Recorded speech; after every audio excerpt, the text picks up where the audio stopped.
Hey, Ryan, I'm glad to have you on the show. Thanks for joining. Great to see you, my friend. I'm excited to hang out with you. This is awesome. So, I have so much fun just engaging in conversation with you. This is going to be so much of a great podcast because you and I speak a similar language. We have similar interests. We love business, entrepreneurship, investing. So, I'm just excited about where we're going to go. So, thanks for making some time and joining us. I thought we were talking politics and religion today. I was all fired up, Justin, to debate Hey, both of these topics with you. hey, you love the most polarizing topics, don't you? Well, I Let's just happen to think that at the core, most of us want the same things. And so I really like bridging the gap between two sides that seem irreconcilable and having adult conversations about things that most people just get really reactive to. So, yes, I do enjoy those conversations. Well, by the way, I will just go on record and say I love those conversations because I think we need to have open dialogue about everything. And I Yes. think that if people would choose to be curious over right, it could Yes. do a lot of wonderful things in the world. Um, I often like to feel like I'm right, but at the end of the day, I know that I don't know everything. In fact, I Right. know very little in the whole scheme of things. So how about I be open to what someone else is saying instead of dismiss it right away? And so Exactly. I think that could be, change for the world. So we'll see if that catches hold. Part two, we'll just debate what happens when you die and who's going to win the next election the entire time. We could do some justice there. I think we could have a bit of a home run on that one. I'm in. Very cool. So you are kind of hanging here from your new home. You bought a home on the lake here in Austin. And I remember when you and I first hung out, you were a downtown guy and you basically transitioned from the condo life out to, a little bit more suburbia with much more land, much more home. I'd love to hear your thoughts on that and what happened. Well, the truth is, Justin, I still have a place downtown and I have a place out in the deep part of Lakeway on the lake. And the reason I have both of those is because just my brain needs kind of both ends of that in order to feel balanced. If I'm downtown for too long, I feel like I'm frazzed. If I am on the lake and away from things for too long, I get bored. And so I need that swing back and forth in order to feel like I have balance in my life. I don't know what that says about me from a therapeutic perspective, but I need both of those stimuli and rest in order to feel like I can think the way that I want to think. So that's the very unsexy answer to your very sexy question. Oh, I love it. I think that's awesome. And I get it because I love the energy that you get from downtown life. Yes. So we're in a unique season where our home was supposed to be done in June and it's just been delayed, but it hasn't been like delayed over a long haul. It's been like every 2 months. Oh, we need 2 more months. So anyway, we did a 2 month stint downtown and loved it. Month one, month two, we're like, we got to get out of here. This is a little bit much for us. So then we went back into, close to the city. We're like 10 minutes from downtown, maybe a little bit less than that. But, in a home, a yard, that was fantastic. And then we found this cool little nook in Clarksville, kind of like right on the border of Clarksville and Old Enfield, and just have loved it, how quick we can get to the city, but we're still in a neighborhood. So I get it. Question for you. You have done incredibly well as both an entrepreneur and as an investor, but I like knowing where people got their start. So when was it that you figured out that you were built to be an entrepreneur, that you were built to invest in companies, invest in yourself, to, kind of take the riskier path?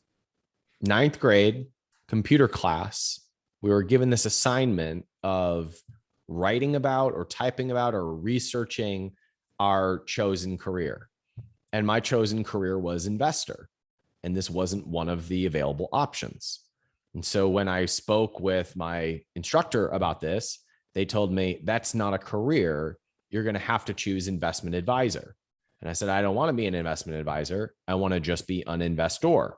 And they said, well, you can't do that. Like, of course I can do that. Other people do that. This is when I knew it was a little bit different. Right. And I can't, some of us are just born with it, Justin, right? We come out of the wombs. We want to have creative projects that we're excited about, and we're comfortable winning or losing as long as it's on our own accord. And for me, that was just in my blood, in the DNA. And I don't tell this part of the story very often, but like when I was a teenager, all I wanted to be was a real estate investor for this exact reason. And I thought one day, I think I could raise a few bucks by starting an online business, make my money from that, pour it into real estate. And it just happened to be where my career went, where I started internet-based businesses and now invest in internet-based businesses and parlay those profits into other more liquid investments. So I knew very early that I was different. It didn't seem weird to me. It just didn't fit in with the mold. And I think every entrepreneur kind of understands that feeling of, yep, we're just born a little bit differently than the society that brought us up. Yeah, it's interesting because really in many ways, entrepreneurs are kind of the movers and shakers of innovation and technology, and, you know, maybe redirecting the status quo or bypassing and reinventing the status quo. But younger, years, you kind of feel like, is anyone else like me? You're kind of off on your own. It's an interesting experience. And I wouldn't change it for the world. I think it's just one of the greatest gifts I've ever had. And I can tell for you as well, it's just, it's freeing not to have security, but rather to like embark on the new adventure and see what's out there. Go, Justin, I mean, even one step further than what you're saying, I miss when entrepreneurship wasn't cool. Like I miss being that weird.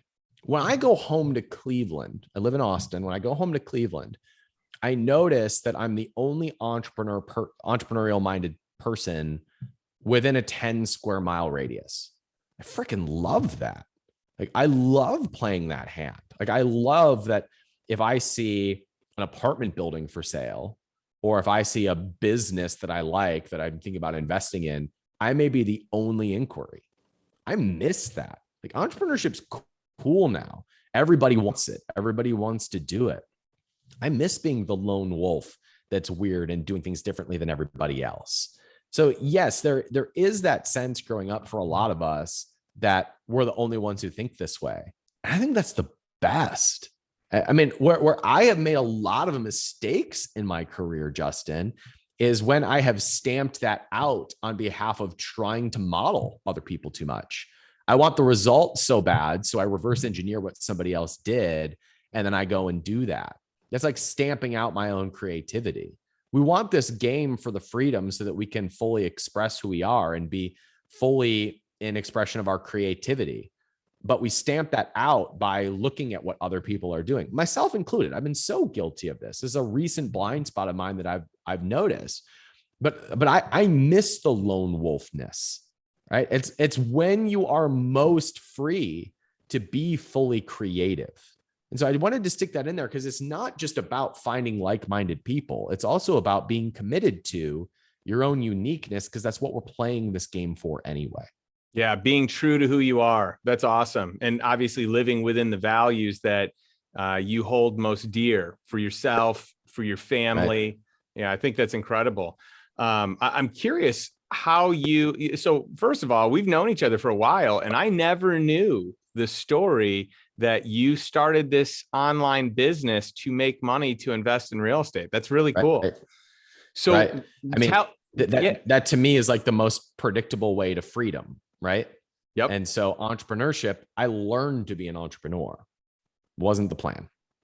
So that's so fascinating. So tell me, what happened with this company that you started for real estate? I know you eventually started investing in real estate in time, but I'd love to hear about that company. I never started a real estate company. I made my money on the internet and then I invested it into real estate. When I lived in Ohio, I had a small collection of single family homes. that I rented out. Today, I just say, I'm not going to beat the full-time investors. I'm a businessman now. So I just invest in syndications and apartment raises from people who that's their business, right? I would love the idea. Like, I so want to be you when I grow up. I so want to be the person that has connections to the deals and the capital and brings them together. Like, you are living my dream life. I'm not at that point in my career right now, but it's starting to sound interesting for me to do raises for businesses that I know really well, or for my mentor. His name is JP, you know, JP. And I was with him on a deal where he was just walking through the deal, and I watched with big eyes, seeing how he vetted the deal and how his job was to then believe in this deal and take it to his investors. And I was like, oh, this is what I signed up for. Like, I like being the promoter. I like being the relationship guy. And I've learned I need to stay in that lane. And it's starting to become interesting to me to just manage relationships with people who have capital and going and finding the deals for them and being the go-between between those two parties. And so that has just started to become interesting to me. And we'll see if that becomes part of my career over the next 3 years or so.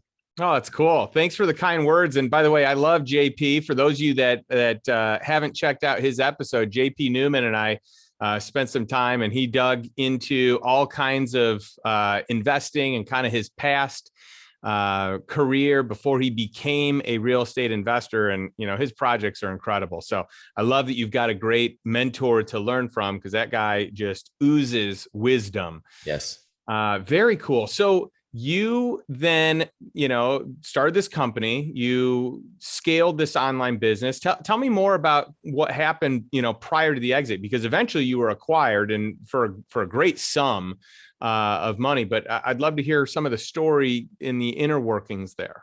Well, from my college dorm room, I was doing search engine optimization and affiliate marketing and content creation, learning that world when nobody else was using that as a business model. So I built my skill set just in the grind of it. And after I graduated college, I used that skill set to start a sports nutrition company called Sheer Strength Labs, where all of a sudden promoting products on the internet made a lot of sense using the skill set that I had learned of email marketing and ranking for keywords. And that was when there was a kind of a wide open west period in e-commerce. The most money that is made is always in the wide open west period when you are taking a skill set from the previous period. That's like the magical period. And like right now, I think we're seeing that with marketing backgrounds and NFT launches, where you have this wide open west period in blockchain, Web3, NFTs. And if you combine that with authority, personal branding, marketing, that's the sweet spot right now. But where I cut my teeth was in the marketing world, and then bringing that into e-commerce. There's still a lot of opportunity in e-commerce, but I was one of the early pioneers, which gave me a strategic advantage. And so we built this company to about $10 million a year. And honestly, when I started this business, I had just been making money doing a little bit of this and a little bit of that and a little bit of here. And I finally hunkered down and said, this is the business that I'm going to build. And I remember speaking to a coach, and he said, how big do you want this company to get? And I said, 100 sales a day. He said, why? I said, that's $1 million business. I've never had $1 million business. He said, what are you doing right now? I said, 5 sales a day. He said, all right, how are we going to get to 100? I said, I'm going to get this product to 25 sales a day, and I'm going to launch 3 more.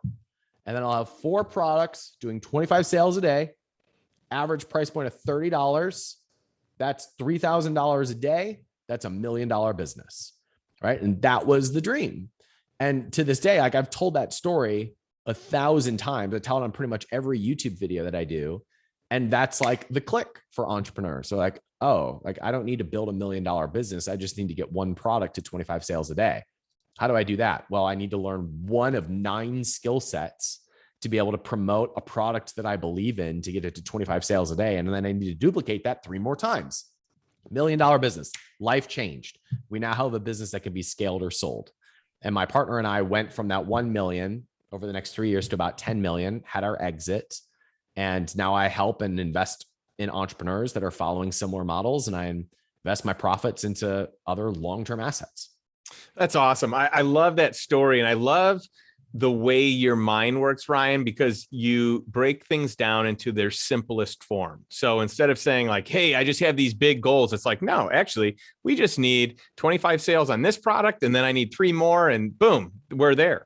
And really, once you kind of gain that confidence that you can do it, that you can create this, then it becomes really fun to scale. It becomes easy to scale. You have the foundation, you have the base. And I just think that that's incredible. So you are very early. You're one of the early people into e-commerce. By the way, I still think e-commerce is like the future. And I think that people Still that are early. looking, yeah, it's very early, and so much more is going to continue to really convert over. At a certain point in time, we're going to have businesses. I mean, right now we've got businesses that are only e-commerce businesses. You can only buy their products online, right?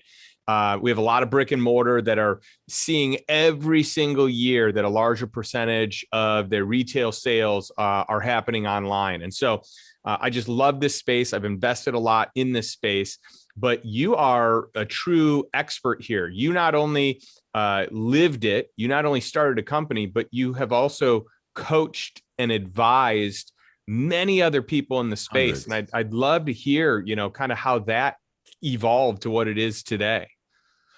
How did it evolve into what it is today? I think putting out consistent content about what's working. I mean, exactly what you're doing right now. Why has your book been so successful? Why is your mastermind so successful? Why do people come to you for advice? You've done essentially the documentation of this entire business, this entire process. And you've done it with a genuine intent to serve and create and to help and to promote. And when you do that around a topic that is genuinely in service to other people, you find clients.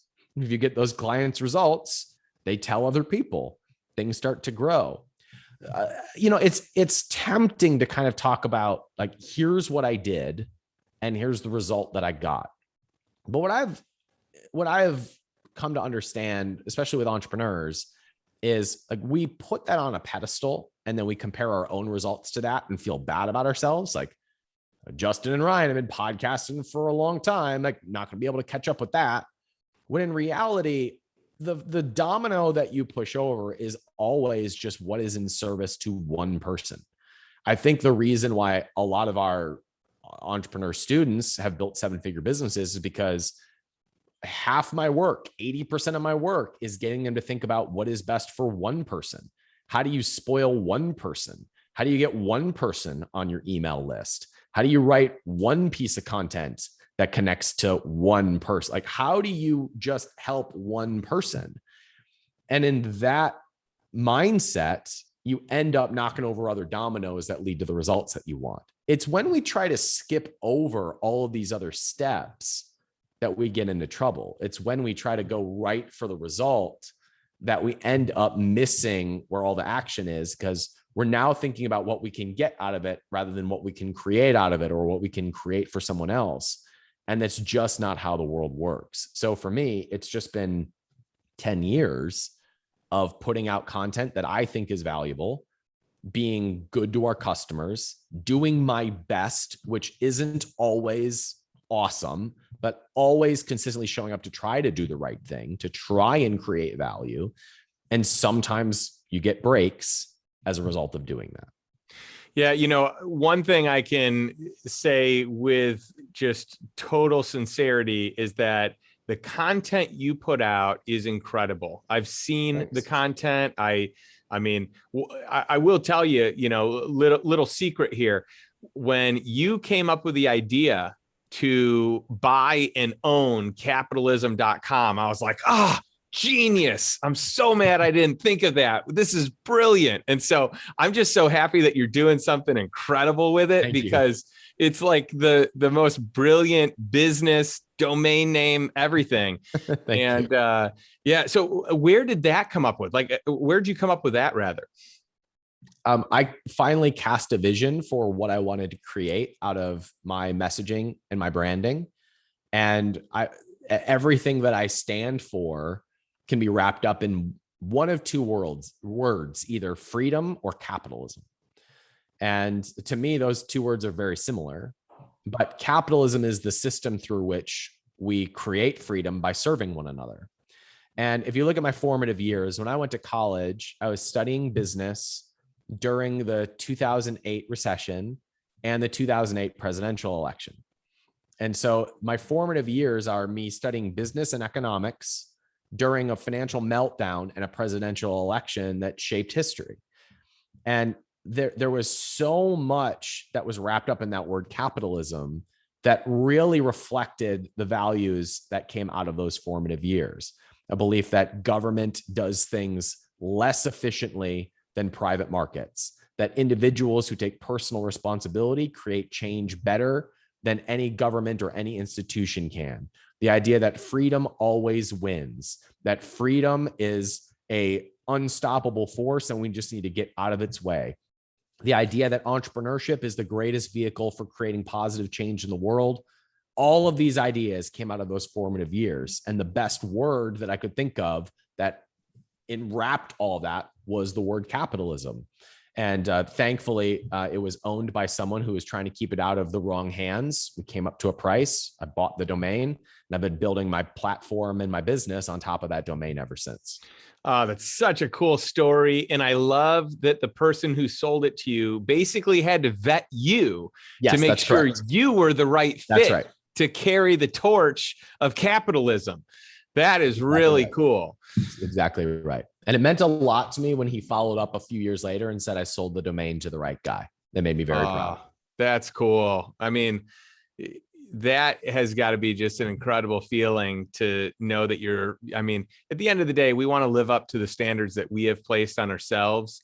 And I think that there's relevance and importance to knowing that you did right by someone that you were in partnership with. It's, it's a loose partnership, but that's a true partnership. There was an exchange, And I did want to do him well, right? Like he did me a solid holding on the domain until I was ready.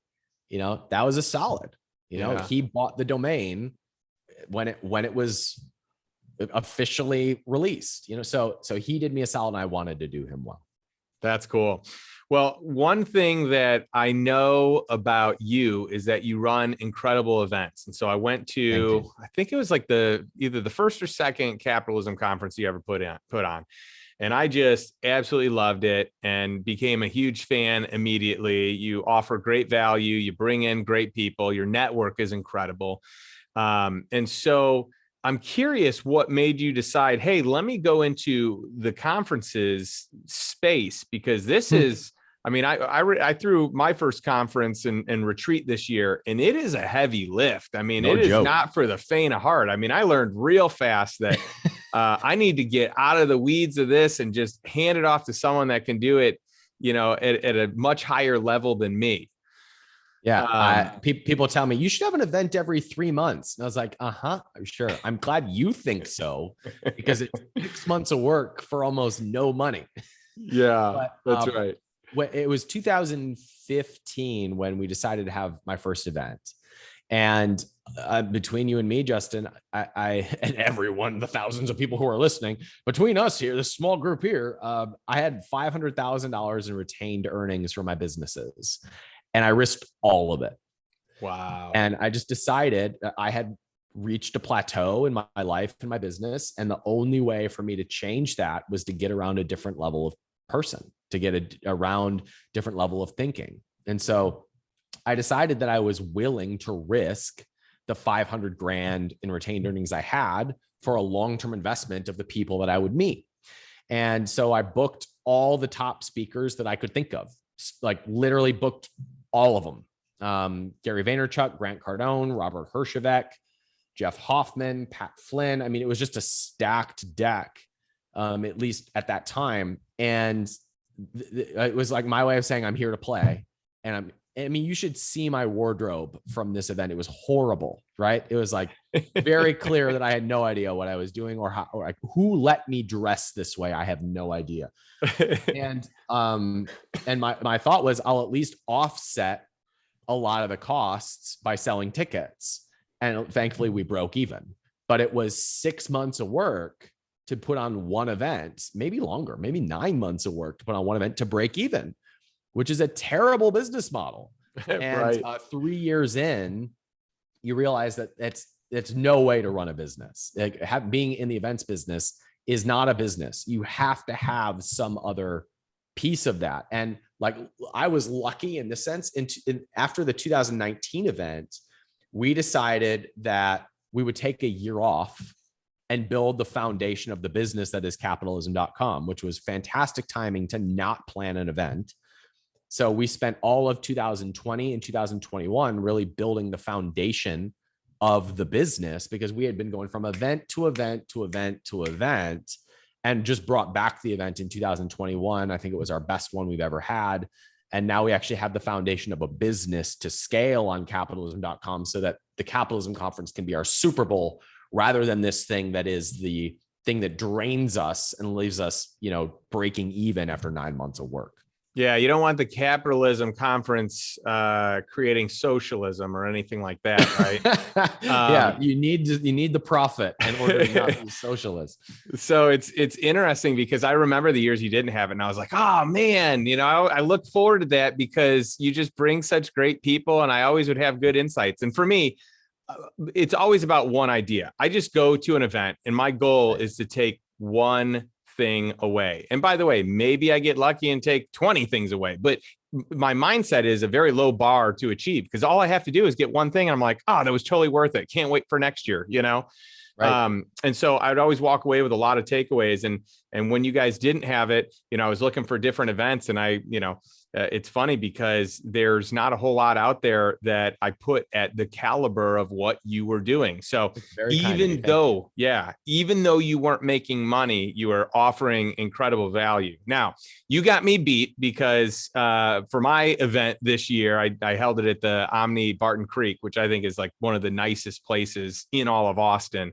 But I paid for it. So I not only didn't break even, I went very negative on it. And so as a business model, I like the way you're doing it. This is good to think about how to make it work. But for me, in my first introductory, large session, I wanted to say thank you to all my members. And it was an awesome event, but it got me thinking like in the future, what it could look like, what I want it to look like, because the goal is not scale. This. The goal is quality, right? Just bringing more people in doesn't make an event better. Just having more attendees.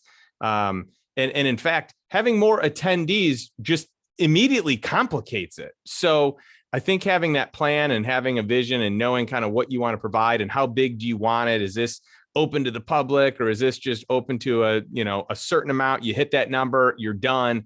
I think it's good to have that clarity. So Justin, I mean, to your point, I think the first several years of having an event were pure ego. I wanted to stand out. I wanted to have the best event. I wanted to look like all of my peers who were running events. I wanted to show I was here to play. And I paid for that ego with stress and not a lot of money, but continually putting in the effort and the time to make something great. It's hard ass work. And for not much return, except for long-term relationships, which of course has its own ROI.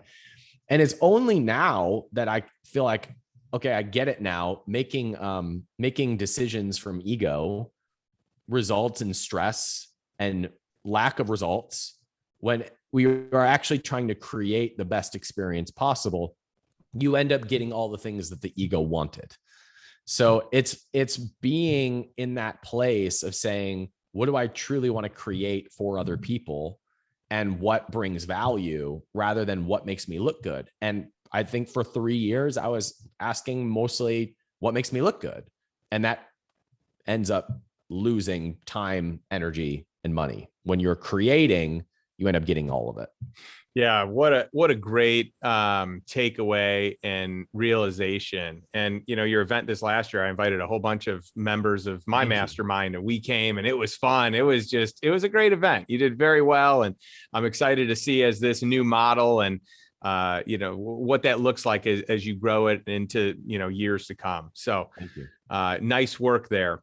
I'm curious though on this next chapter of life. Okay, so you've been the entrepreneur. You've started a business from scratch. You scaled it. You sold it. You had a very nice exit, and now you get to a point where you're more of an investor and a coach. And maybe there's a way to like blend these, but I'm curious, like, what are you doing? Like, where are most of your investments? Where are most of the investments for you that have been very fruitful? Yeah, I mean, the most fruitful investments have been the businesses that I know that I can help in some direct way. And that is often students that come from my pipeline. I'm in a position now where I'm very interested in just taking advisor shares from the businesses that I'm really excited about. Had I done that, I would have been a part of some of the 8-9-figure exits that came from our community. So sometimes I can be a slow learner, but now I'm looking at, okay, I've deployed capital into some of these businesses. Can I also take equity stakes in these businesses just as an advisor, which is so obvious once you see it, but not something that I considered until recently. So, I mean, I like the e-commerce business model. I think it's the perfect business because they produce cash flows and they have exit potential. It's like the closest thing you can have, in my mind, to the real estate dream of having both passive income and having appreciation. Except an e-commerce business, you need to have an operator in there, of course. So you need to have one in real estate too. But in e-commerce, the cash flows can be pretty substantial and the valuations can also be substantial. So it's that closest thing that you can get. It's almost, if you get a good one, it's those same returns, but on steroids. Of course, if you have a terrible operator, then you can lose all your money. But I like being involved in that market because it's what I know. It's where I can create a lot of value. It's where I have a network, and it's where I have what you call as invisible deal flow. I have my sweet sauce of being able to be plugged into that network and making an impact and getting that deal flow, whereas those wouldn't be opportunities that other people would see. Yeah. And we talked about this a little bit when I was on your podcast about just the high risk angel investments and how it's really, I mean, that's like boom or bust, feast or famine, but way more famine than feast. But what you're investing in is much different because you've got proven concepts, you've got revenue. In most cases, you have profit or you are really close on a path to profit. And so I'm curious, like what some of your criteria are, like when you look at a business that you're like, hey, I want to take them on, I want to take these clients on. What does that look like? Like, how do you know that this is the right business for you to help scale? Yeah, I'm looking for, we call it the green button. It's the idea of like, if we remove this thorn in the side, can we hit a green button and grow? For example, there is a guy we've invested in. His name's Jacob. And Jacob had this cool, I guess you could call it an invention, but it's something that he patented that it's basically an expandable cup holder, right? So put it in your cup holder and you can change the size of it for bigger drinks. Incredibly simple. I would never invest in that business if he didn't have a bigger vision, but what he wanted was to build the white collar weather tech. So like all of the accoutrements and accessories that you'd want to have in a Tesla or a BMW. And he wanted to develop that. That's a cool vision, but I'm not going to invest just on vision. I have to see a clear green button. And in his case, he just kept stocking out. He just kept rolling his money back into more and more inventory orders. Well, that can be solved with money. So if we put money into the business to allow him to have a larger inventory order, he's able to make bigger orders, which drives down his cost of goods, which creates more profit, which allows him to be more aggressive in advertising. And he quadrupled in a period of about 6 months. Wow. So it went from like $40,000 or $50,000 a month in sales to $150,000 to $200,000 a month in sales in a matter of 6 months, right? That's a clear green button. And now we can invest those profits into the next product and the next product and the next product and building real infrastructure. That's fun, right? So there has to be a very clear green button. There's one business, they got debt on their books. You remove the debt, they're a profitable business. So can we consolidate that? Can we buy that with equity and allow them to take those profits and start to reinvest into growth for the company? Or sometimes it's just things like, what this person needs is the connection to the right influencer that can help put them on the map because the product's great, the numbers look great. They just don't have the exposure or the cash flow to be able to invest in more advertising. So let's bring on a 10% equity partner that has a 1 million person following for that specific space, get them free exposure, get them a lot of customers, and now they got the cash flow to invest into more products and more infrastructure. So I'm always looking for the clear green button, and the green button is something that I uniquely can bring to the table, and that's when I know I have a winner. When I lose is when I don't have a clear button that is unique to me. Like I have capital, or I have a network, or I have relationships, or I have knowledge or expertise. Those are all ways that I can deploy value. When I deviate from that, that's when I get into trouble. Yeah. And for me, I deviate when I leave my system that works. So I built a system that if I just run it through, kind of like checks and balances, it kind of plays out. But if I use my emotions and say, oh, I like this idea, I like this person, I want this to go well, that's when I'm getting outside of the core framework, the fundamentals. And that's where I haven't seen the same level of success. And 100%. So I like that 100%. You've got your criteria, like the criteria that makes the green button. I don't know about you, Justin, but I learned by running full speed into a wall and saying, oh, that hurt. And then coming back, and then I run into it again. And then I'm like, there's a door here. It's just how I learn. I wish I learned differently, but I learned through making mistakes. Yeah. And then moving through them. And it's such a stupid way to grow, but it's how I roll. So I can only speak to you about this criteria because I've deviated it from the past. And what I intend is to be better and better and better over time. Well, and that's the big thing here is a lot of people, when they hit that wall, it hurts and they just stop. They're like, oh, this wasn't for me. I need to get out of this space, versus like, well, how could I make this work? Is there a secret door here? Is there a hidden door? Do differently next time. Yeah. Because there will be a next time. That's right. Because it is, you can learn from the good, but you learn a lot faster often from the bad. Yeah. Right. Things don't go as planned. This is in your own business, my own business, in, businesses that we've consulted or coached people in, where, it is, the joys and thrills of the up are great, but man, when things don't go to plan and you are just struck with just a crazy situation, that's where the growth comes from. And I wish that wasn't the case. I wish I could learn just as much in my successes, but I don't. Yeah, it's interesting.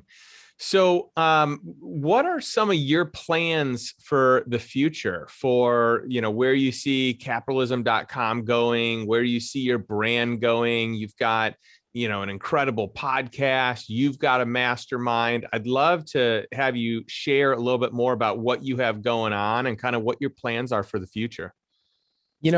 Justin, I move the fastest when I simplify. And this is a realization that I had just in the last few months of the fewer things that I'm focused on, the faster they move. And up until just recently, I felt very chaotic.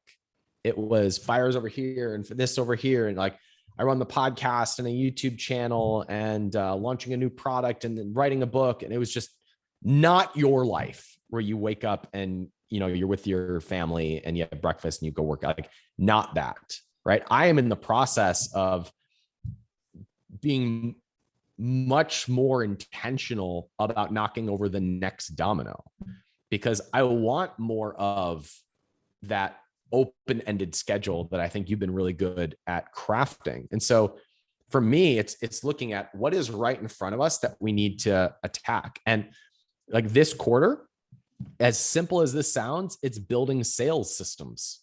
We are so proud of our products and services. And the only way that people find out about them is because Ryan worked his tail off.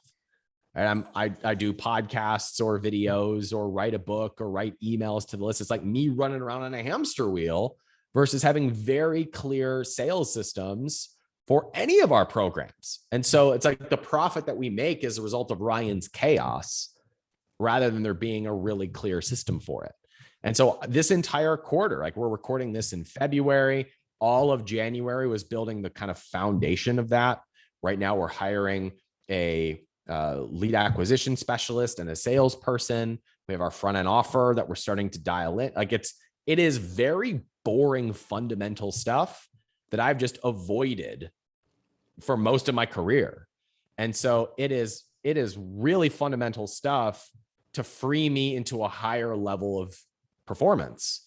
Because when the sales system is really dialed in, now we can really dial in our content systems, which is more of Ryan's chaos of videos and podcasts and emails and all this. Well, when we have sales systems dialed in, now we can add content systems that become building of the machine. Oh, okay, that's how this will grow. And when that is in place, well, now I have a much larger audience as a result of doing all that hard work. So now we can go back to making the products even better and best in class. And it becomes that cycle of how do we make it more and more efficient, better and better, serve more and more entrepreneurs, which frees me up to build a great team, invest in my team, and have more of the lifestyle that you've got. and hopefully in 2 years, we're having a glass of scotch and I'm saying, now I wake up and have the life that you have, Justin. So that's the very honest answer of just through my own personal work and exploration, realizing how chaotic I keep my life. And I keep my chaotic life as a way to avoid negative feeling or as a way of just avoiding real work. And so it is lining up those dominoes and pushing them over one at a time. Yeah, that's great. And I love I'm sorry to interrupt, but I think your real question is like, what's the vision of where all this is going? And that is that I want to be in a position to where I have the capital and the exposure to be able to blow up any business that comes from our audience. And we have this kid in our community right now. His name is Damien.